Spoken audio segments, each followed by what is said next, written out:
Good afternoon, everyone, and thanks to our panellists. I think there'll be a few Melbourne Cup lunches over the next few days here in Brisbane. I reckon we'll have no better panel than we've got here today. As Donna said, such great experience in the racing industry, but also great experience, Father Dave, around the Catholic Church. And we'll start with you.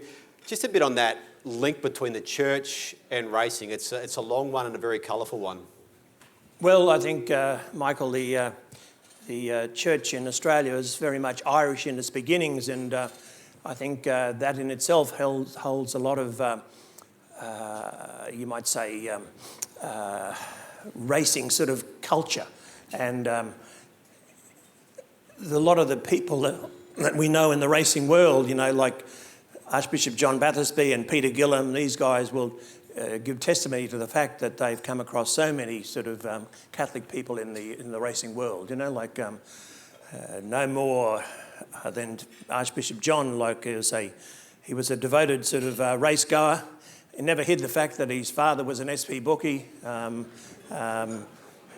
a lot of people would have a lot of time for Father Peter Gillam because of the way in which he has helped so many people in the racing world, particularly the Catholics as well, yeah. And Father Peter Gillam was someone you knew very well from around the place, and you'd sometimes see him in action? Yeah, he's something to behold in full flight, Pud. He was based at Our Lady Help of Christians at Hendra, which is at the back of Eagle Farm and very close to Doomben. So Pud had a very close association with the racing industry. In fact, he was chaplain to the industry for many years. He just recently stood down. But he had very strict ideas on the length of the service, particularly Saturday nights. He had a seminarian join him, and he wrote out his homily, which was 4 foolscap pages. And Pud said, that has to be half a page. We get them going from the races to the trots. They've only got a short time. So that worked well. So he had a big following in the racing industry and managed to collect quite a bit for the plate with the punters who'd backed a winner. Father Dave, you were an assistant parish priest at the Nango, as Donna said, but you were the clerk of the course as well. So that meant you were riding the pony that would help the jockeys around to the start and come back. What was it like for a parish priest to be? Well, Michael, in the country, this was back in the 70s, of course, and life was very different. When I tell these stories to young priests today, they tell him, I think I'm telling lies, but you were not only there for the Catholics, you were there for everyone, and the racing was a part of the life in the country. And I mixed with a number of parishioners there that had horses, and I could quite often, you know, was given horses, very slow race horses, and I'd take them home and re-educate them, and I'd use those horses as clerk of the course. And those were always very interesting times because, you know, it was in those days before Tarong, everyone was happy whoever won, you know, but when Tarong came along, all the money came along, it changed the nature of everything, you know. But I remember times when a lot of the older jockeys were a little bit nervy at times, and they'd stick it to the young fellas as we were going around to the machines, and you know, like it was the way in which the old fellas really sort of kept their time, because a lot of these guys have been riding for many, many years, but as they get older and a few falls, their life changed dramatically, and the younger fellas were fearless, you know, fearless. But so the older fellas used to do their work on the young fellas before the race started, you know, really, yeah. Yeah. We're coming to this great time of year for racing fans. Victoria Derby tomorrow. The Melbourne Cup Carnival goes for a week. We race on Saturday, Tuesday, Thursday and Saturday. For jockeys, Shane and Brian, it's just a great time of year to be around. You've both ridden in Melbourne Cups. You've both ridden across Cup Carnivals. If we go to the Cup, because it's something that we all know about, can you tell us about what it's like in that jockey's room before the Melbourne Cup? You know, you get 1 hour, so it's unusual because race 6 is 2 o'clock, race 7 is 3 o'clock in Melbourne, so you've got a 1 hour wait. What happens in that jockey's room before that race? Oh, look, you mentioned the 1 hour wait, and that's probably the worst thing they could do for a jockey, because you just want to get out there and get it over and done with. And they make you wait an hour between the ride before and the ride after. They should run the race day as a normal race day, because that's how we want to approach it. And as soon as you start, it's certainly a different race. I mean, it's a different atmosphere, and you go out there and you're in front of 100,000 people who are all involved in the day itself, and there's plenty of parties going on, which sort of makes it a little bit different from a normal race day too. But it certainly gets a little quiet in the jockey's room before the Melbourne Cup, because you go into a bit of a zone yourself, and you run the race over in your head 100 times.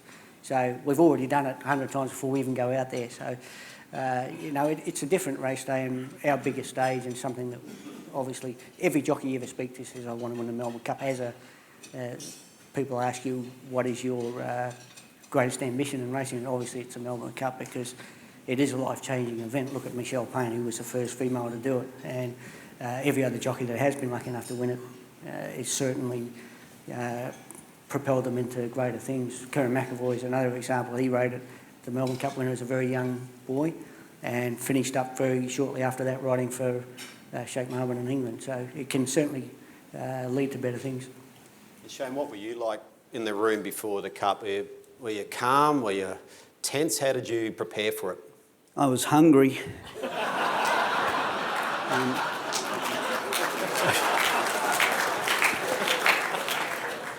So that hour wasn't real fun for me, Michael, but as Yorke says, it's the pinnacle of any jockey's career. But you'll be able to tell, it's the Grand Slam, it's the triple trio, we call it the big four races, being the Caulfield, the Melbourne, the Cox Plate and the Slipper. I've been lucky enough to ride in them all, and that's my claim to fame. I probably run last in most of them, but I've always been hungry, even now. It's funny, I got in the cab to come here. Well, that's the cab driver said to me, he said, I picked your son up a couple of years ago. What a great jockey he was. I don't have a son, Barty. So, but it's the pinnacle of our career, and the Cup, when being based in Queensland, just to do the stats on any Queensland-based jockey to get a ride in the Cup, there'd only be a handful of us. You either had to be in Melbourne, or like my mate here, is successful in Sydney, and that's what attracted those big owners to put you on in the Cup. But I was lucky enough that year I'd based myself in Melbourne, and Johnny Wheeler just asked me whether I'd want to stick with his horse, that we're heading towards the Cup, and of course I said, would love to. So it was just a great thrill just to even have a ride in the race. My bloke had committed himself well over 2 miles before in New Zealand. Unfortunately, we didn't do too good again on the day, but the atmosphere is unbelievable. Comparing that week, Derby Day is, you see that the top hat and tails. Cup Day is where they just dress up in clown outfits. It's the difference from a Saturday to a Tuesday, where you can get the true racing enthusiast on the Saturday. And then for me, I just wanted to have a look at the crowd on that particular day and watch them in their duck outfits and whatever it is they wear. So fantastic day, fantastic to be part of. And Bart, you've got experience with Shane in Melbourne, and you can say firsthand that he is pretty relaxed. Yeah, look, I think it's probably time he came out of the closet. We shared a bed in Melbourne. Shane was quite a young apprentice at the time he came to Melbourne, and the connections hadn't booked a hotel room for him. So he rang me on the Friday afternoon and said, I got nowhere to stay. I said, well, let's ring around everywhere. So tried everywhere. I was fortunately had an upgrade at the Sofitel. I had a room the size of the MCG, and I thought, I don't really want to sleep with this bloke, but there's only one bed, so I put pillows down the middle of the bed. I said, if you put a fingernail over that pillow line, you're dead. But Shane, went to sleep very easily. And, you know, for me, working down there, Derby Day was a horrendously busy day. So I was sort of keyed up and woke up, you know, very early in the morning, 5 a.m. And Shane's used to getting up at 4 a.m. in Brisbane and riding track work. I thought I'd wake up soon. You know, I'm being quiet, getting around the room. And, you know, I've got to get to Flemington early. And Shane only had one ride, so obviously he didn't think he could win. He's sleeping blissfully. So I had to wake him about 6:30. I said, mate, any chance you might get ready to get to Flemington today? But that's what makes great jockeys. They're relaxed. I mean, these two guys would have come out to ride in a Melbourne Cup and would have been focused. It's like any major event. If you talk about grand finals or rugby league tests or AFL grand finals, you get some players can't handle the occasion. And you see some jockeys come out to get on in the Cup and they look terrible. Some horses can't handle the hype. So the really great jockeys, the ones, great footballers, perform on the biggest day. And, you know, if I was having a bet, I'd have no doubt these two boys would ride every bit as well in a Melbourne Cup as they would in a maiden at Ipswich. They were just gun jockeys.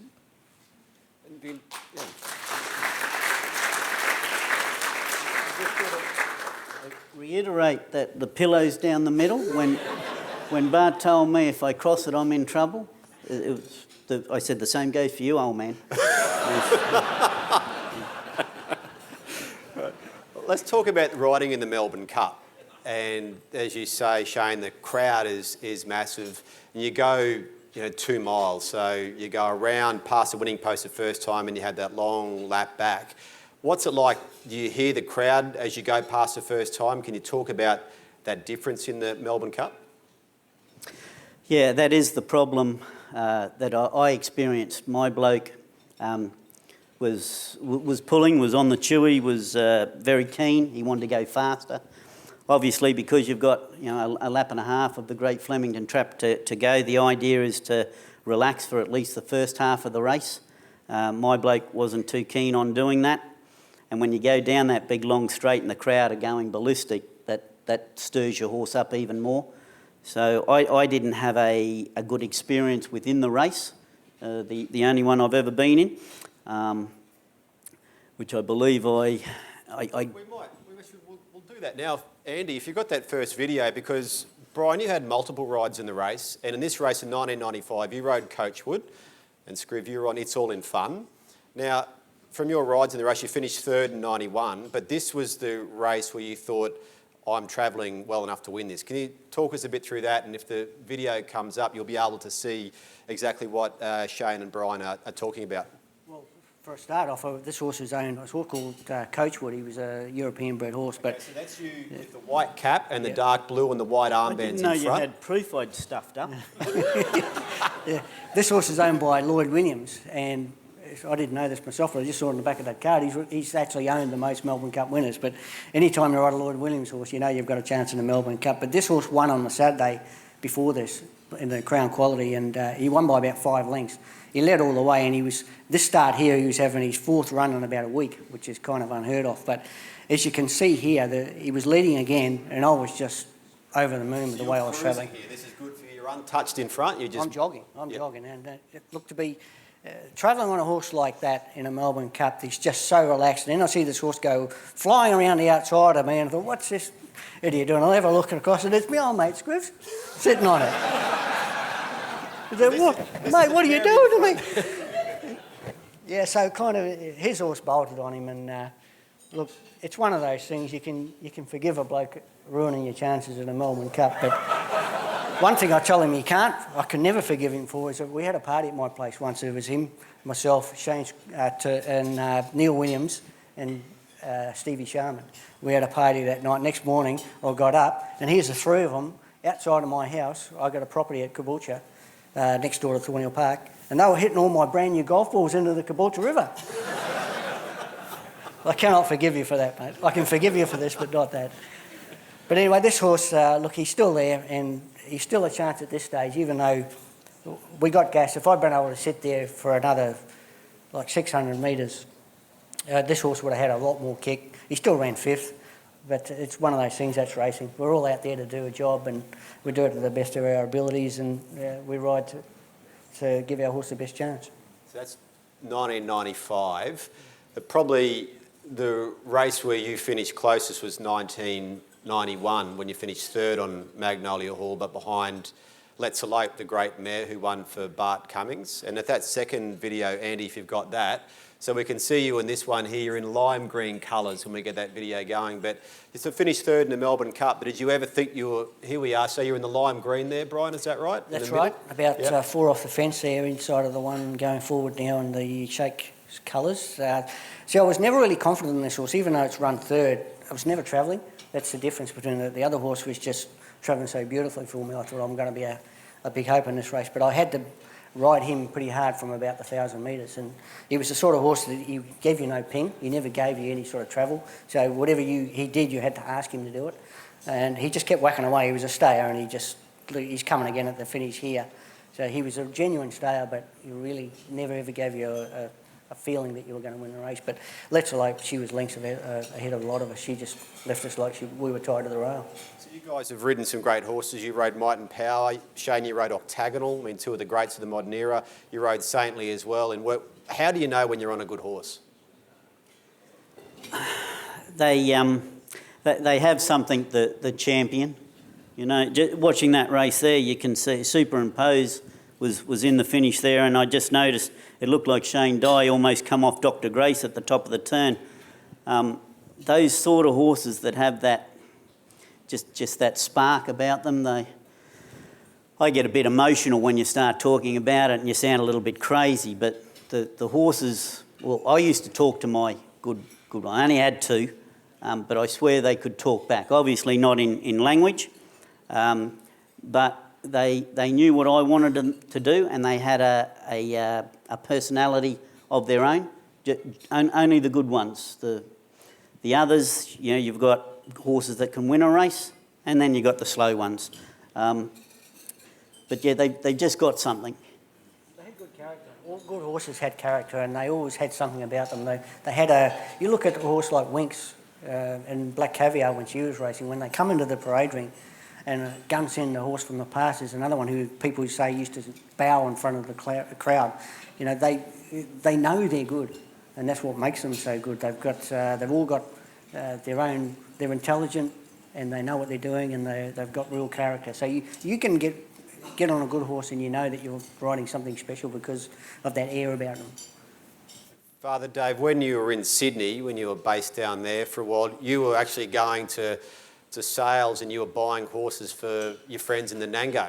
Yes, when I left Nango, I was Archbishop Rush asked me to go to the Navy, and so I was sent to Sydney, and I was based at a trade training establishment west of Sydney, and I then used to be sent by the trainers in Ipswich and in Nanango to go to the races, go to the sales at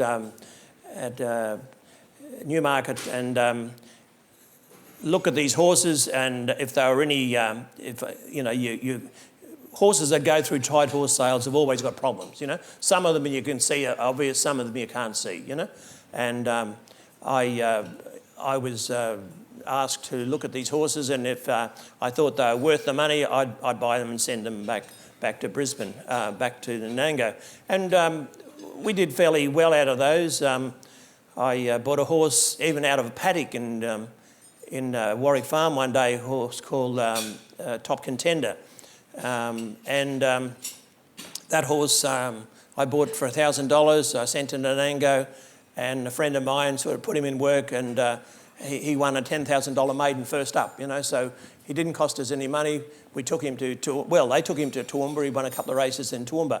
They're the good stories, but, you know, like there's other horses you buy and send them home, and you quickly realise there's a problem, and the problem can be anything from the fact that you can't put a shoe on these horses, or they won't load in a float, you know, like there's all those issues you don't see when you buy them, you know. So I did that for a number of years, yeah. And Bart, the number of great horses that you saw, and you grew up with your dad and had good horses around the stables, obviously, what did you think set apart, you know, the very best ones from the others? I think the boys are talking about personality, and horses are like people. They do have different personalities, but I think it's that will to win, the ability to run through a little bit of a pain barrier. And, they're like people doing a marathon. The last kilometre, you hit the wall, and the really great champions can get through that pain threshold the last bit. And that's what horses do, that tremendous will to win. And you'll see horses headed and they'll come back and score. And they're just drawing on very thin reserves, but they have the heart and the mental strength to get there. And while everyone has dessert, we're going to talk about weight. We're going to talk about weights. Well, Shane will have to leave. He's ordered 4 desserts. They call him Australia's fastest growing sport.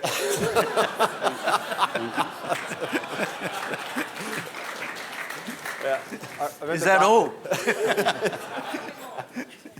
I remember, Bart, when you and I worked together in papers, there was a time when Shane was out injured, and obviously, Shane, you put some weight on when you're out for a while, and we said we want to do the story about when you begin to come back. So I remember Bart came up and said, we've got Shane down at the Brecky Creek. He's having his last steak before he begins his weight loss. Bart, you remember that? Yeah, he had 3 T-bones, a couple of rumps and 58 beers and said, now I'm on a diet. Shane, can you talk about what it was, what weight you'd get to and what weight you had to come back to? Yeah, I do remember that. I'd done it a couple of times previous, either injury or take a break because of my strictness when I was an athlete. So I'd get to 75 quite easy, and I never got over the 75. I was quite obese at 75, especially for a jockey. So the last day when I said, well, this is it, I'm going for a pig out, my aim was to get over 75. I said, I can do this. So I didn't quite have that much, Barty, but I had a fair dip. And then the next day was lights out, and I used to just... So how much weight did you have to lose to get back to riding? 25, 30 kilos. And bear in mind, that's 25 off 75. Like, people do it off 140. He had to lose a third of his body weight. It's extraordinary that he came back. So what did you used to do? What was the routine? I would go to the track every morning, bar Sundays. I was a good church-going lad, I was. You had a lot to confess. And so that was the start of it, 3:30, 4 o'clock ride, anything from 6 to 12 horses every morning. Come home. Later in life, I had a PT that would make me do it. Food was whatever, 3 times the palm of your hand, protein, veggies, fruit. Nil by mouth on all the other occasions, water only. So it was quite strict when I had to be. My father always says I worked hard, but I also played hard, and that was my analogy too. I did it when I had to, and I had to do it pretty often. But when I had the opportunity, I'd let my hair down, and enjoy life. But I did that 4 times, losing the 25, 30 odd kilos. And for the last 5 years of my career, it was always in the back of my mind that I can't keep doing this. I don't. But I never had the gumption or the will to hang up the boots. And I was actually at a function one day with Alfie Langer, and Alan had just retired himself, and I sort of asked the question, how did you know? What made you decide? And he just said, the day will come and you'll know. And I remember saying, buggy Alfie, I wanted a straight answer, so when I can finally do this? But he was right. Towards the end of it, it was just in the space of a week, I didn't want to go to the track. I knew I was ready, and that was it. I just decided not to. That was 33 years after the first time I did pull on the silk. So I had a fair crack at it. Best time of my life. Change anything, I don't think so. I reckon we're going to watch a video. I might have changed that one later. But no, a really good time, met great people, and yeah, well, a hell of a ride.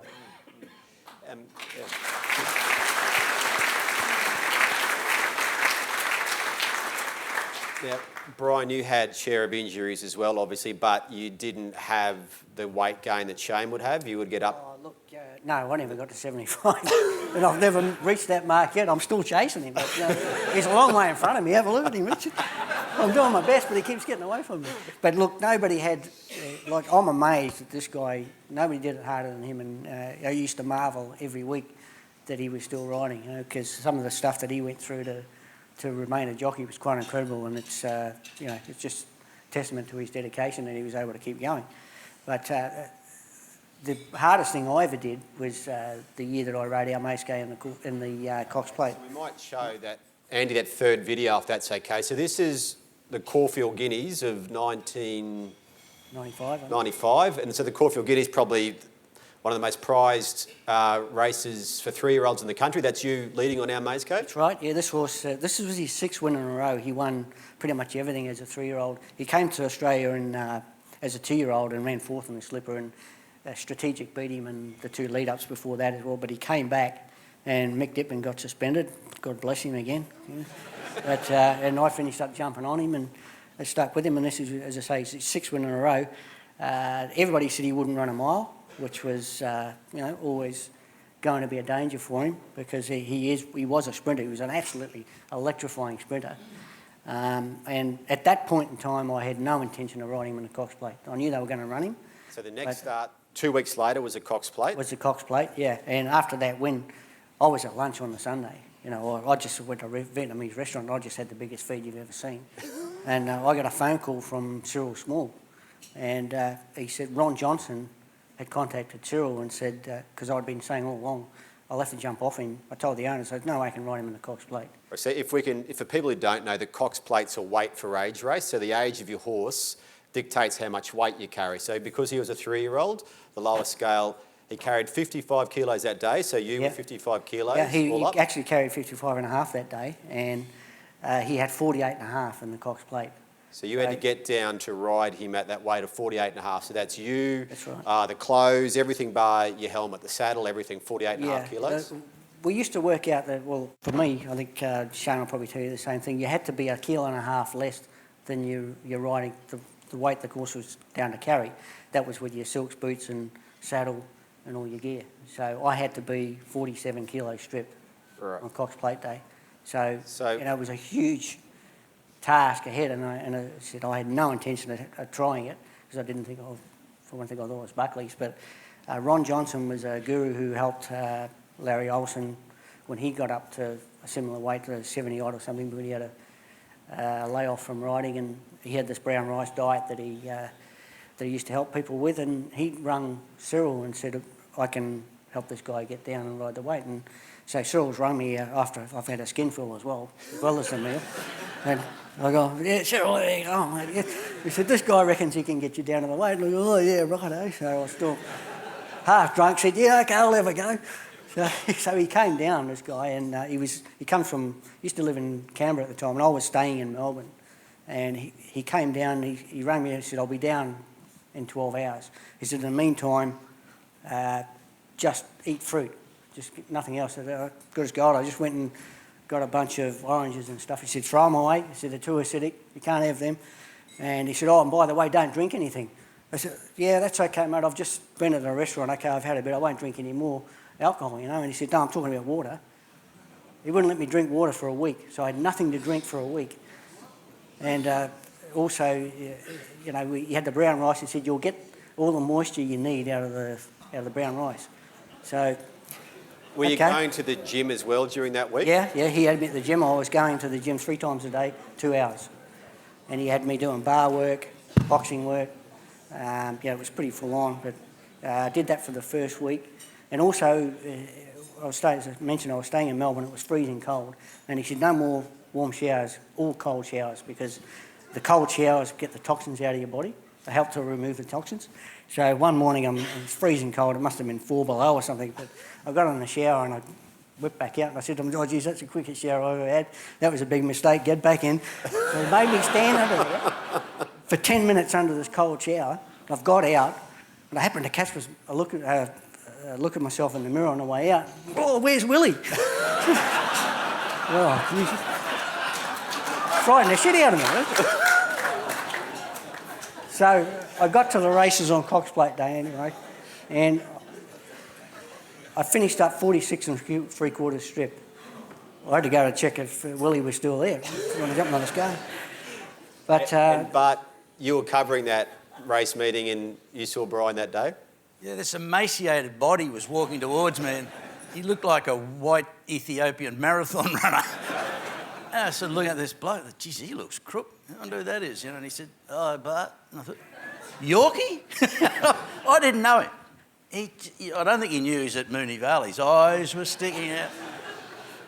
So was after an all that, amazing effort to get that weight off, and what a futile exercise it was. I was going to say, for God's sake, don't mention where I run. The right price for our Maze K in a Cox Plate was $1 million to 1. He got beaten, I reckon, 200 metres. Well, that's... I did say I was drunk when I took the ride.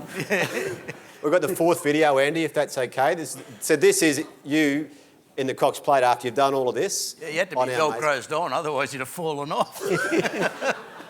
That's your leading here? Yeah, he did lead as normal, but it was quite a windy day, and when you go down the back at Moonee Valley, the wind was going straight in, and I'm deaf in one ear, by the way, and I couldn't hear a thing. And when we turned down the school side, he turned out of the wind, and all of a sudden I could hear him, and he was roaring. It was like he was choking and spluttering, and he just couldn't breathe. So that, apart from the fact he was a big doubt to run at 2,000 metres, he had a throat infection as well. That's you in the green going back through the field at a rate of knots here. Yeah, well... You go out of camera range any minute. But I was some use, though, because apparently I got in Damon's Road. You knocked him over. I was just going backwards. I had to go back as fast as the horse could go. So how do you feel after something like that? I mean, that's a high-level sport you're doing there. You've had that preparation. Yeah. What's the emotions like for you? Oh, look, it was disappointing. As Bart said, it was a futile exercise, but I'm glad I did it. It was the hardest thing I ever did, but I learned a lot in the process about my weight and how far I could push my body and what I could do. And for a long time after that, I rode a lot lighter than I had been. I was doing things wrong. I rode 52.5 the day of the Caulfield Guineas, and I wasted to ride that weight in a 12-ounce saddle. And after that, I was riding regularly at 51, 50.5. I rode something 50.5 in the Caulfield Cup prior to that. And, so I did learn something about how I should approach my weight in the long run. So it was worth it in that respect. And look, the horse had been so good to me, why not? Let's talk about some of the really well-known people when it comes to the Cup, and there's probably no one more than Bart Cummings. Bart, you saw him at really close hand for many Cups. How would you describe Bart to people who didn't know him? I think it applies to a lot of professions, but particularly to horse trainers, that the really good ones have an inquisitive mind.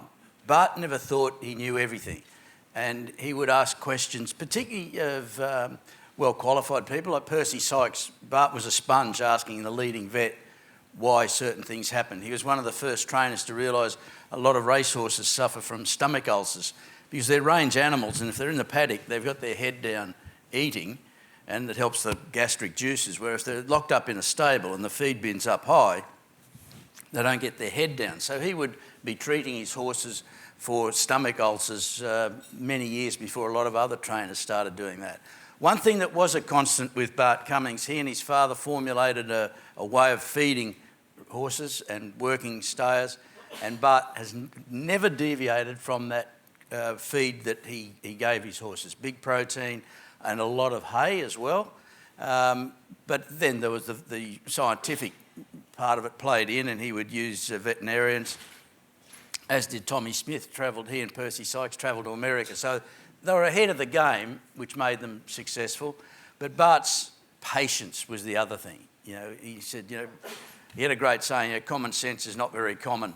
the thing that you should do with racehorses is be patient with them. And it's very difficult when you've got an owner paying training fees and he wants to get a return, so he wants you to run that horse as quickly as possible. Magic Millions has been a great innovation, but it forces people to do things with horses they don't really want to do because it's such a lure. A $2 million race in January, some of the horses have only just turned 2 and they're being asked to physically do things they're not ready to do. So I'd say Bart was patience and, you know, his eye for a horse and the way he would change his training routines, always looking for something a little different to mentally stimulate a horse. So he was a marvellous... Laurie Laxon, trained a Melbourne Cup winner in himself, one morning out in the middle of Flemington, he said, "We are blessed to live in the times of Bart Cummings and watch a genius at work." High praise from a opposition trainer. Father Dave, you spent time in Sydney, and we should acknowledge your great mate Graham Murphy, who's here today and has worked with the Cummings family as a saddler to the Stars and still works with the Cummings family now. What were those personalities like, Father Dave, in that Sydney in the 80s, and, you know, they were some really dominant people there? Well, it was through Graham Murphy that I really got to know Brian and Shane and other sort of likeable characters like Grant Cooksley and Miracle Malcolm Johnson. It was interesting, you know, like it broadened your outlook. I met all sorts of people in the racing game, and I remember talking to Archbishop John one time, and he was struggling with a pastoral issue, and I said to Bats, you know, the church is a bit like the racing game. He says, you know, the more you know, the less you want to know, you know, like, and he sort of said, you're right, you know, you're right, yeah, you're right. But no, I met lots of people. As I said before, I went to those sales in Sydney, and my regret was that there's a horse went through the sale that day. I should have bought it. It was a horse called Picnic in the Park, and that horse was bought by a guy who had a stud at Mergen, and he killed that horse. It won about 24 races, didn't it? Malcolm Raby. Malcolm Raby. Anyway, it got so mad that all he could do was chase it around in a sand roll, you know, to train it, you know, like, and that was the cruelty I saw, you know, in a horse that I had the chance to buy that horse, but I didn't know the issues involved. But see, that was a hard luck story. But anyway, yeah. Shane and Brian, you both rode for these big name trainers. Shane, you rode Saintly for Bart in track work, and the great Saintly. And what was your interactions with Bart like when you were riding for him? Yeah, well, as Bart, you know, he would be a sponge off people above him, and I would just like to be in his presence. You know, he was the king of one-liners. Anyone in racing would know the story that he had the workplace health and safety fella come to his stables once, and Bart never, you know, he was in the office, and the officer said, "I need to see the trainer here now." So Bart comes wandering out, and he said, "Mr. Cummings, you've got far too many flies in the stables." He said, "Well, lad, how many am I supposed to have?" And he said to me one day, "How's everything going?" I said, "Yeah, everything's good." He said, "Oh, happy wife, happy life." And I said, "How's things with you?" He said, "Happy horse, happy bank manager." He was... That was him. And funnily enough, he was allergic to horses too, the great man.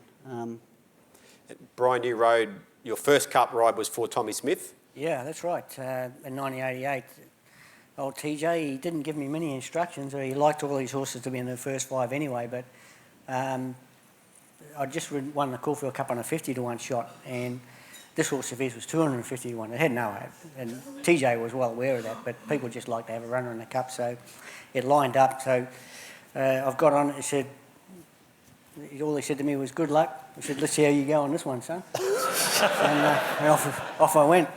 It run last. Yeah, before we get... Just one on Bart, you know, he tried to portray this squeaky clean image in racing, never did anything wrong. He had about 8 positive swabs in his life.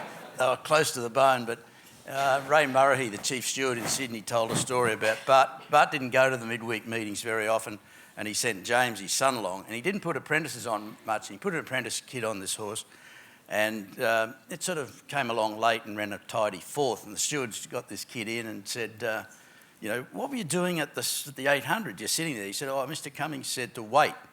So they get to he said, the 600, we were showing the video, you're still waiting. You know, and even at the 250, you're waiting. You know, what did Mr. Cummings said? He said, wait, we'll wait for Rosehill in a fortnight.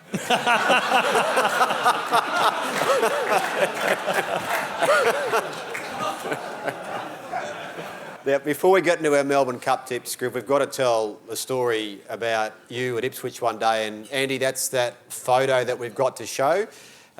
So many great moments in your career, Shane. So many great moments. This one here, talk us through these images on camera here. You're in the green and gold.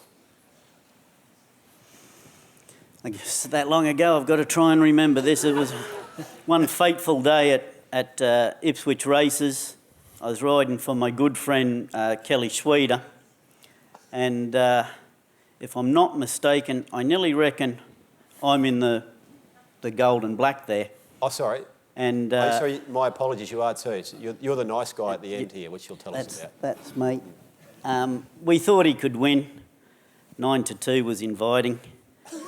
And Kelly said to me, there was just, the whip rule had just come in. Those who don't know the whip rule, where once upon a time we could hit them as many times as we like sounds a little cruel, but that was the rule. And then they brought in that we could only hit them 5 times before the 200, and then in the run to the line you're allowed to hit them. So a lot of controversy around that rule, especially with us, the jocks.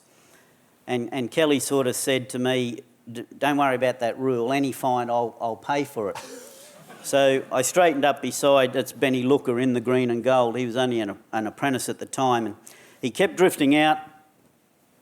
He was on the inside of me, and he kept drifting out and taking me off the track. And in no uncertain terms, I told him how he should be steering it. And I was in the right hand and he was in the left. And I'd no sooner went for my whip, and he hit it out of my hand because he was getting in under my action. So I'm pushing along, and his whip is sort of just going like this. I got Schweeder in my ear saying, I'll pay the fine. I don't have one. I think there's one right there. So I said, thank you very much. Beat mine within an inch of its life, and got beaten an inch. And this photo, that's the one to the... That's at the furlong where I took the whip. These other 3 is when, because I'm not a thief, I gave it back to him.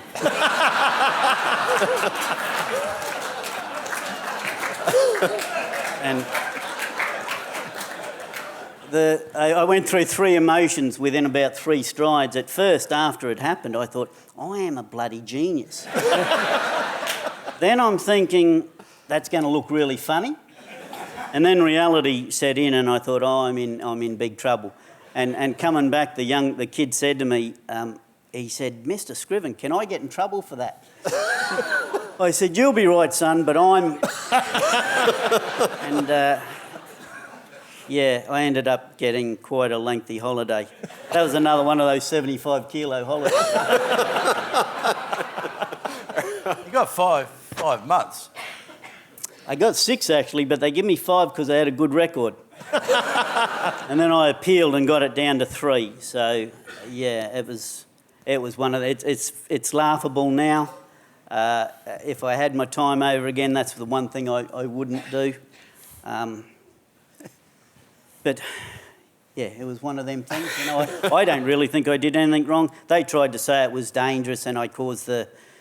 you know, it could have been. I don't really think so. That was my determination. I probably went just a little bit too far to try and win a race. So now you're the chief coach of jockeys at Racing Queensland. Has this one come up at all? Yeah, no, do as I say, not as I did, is my philosophy on that.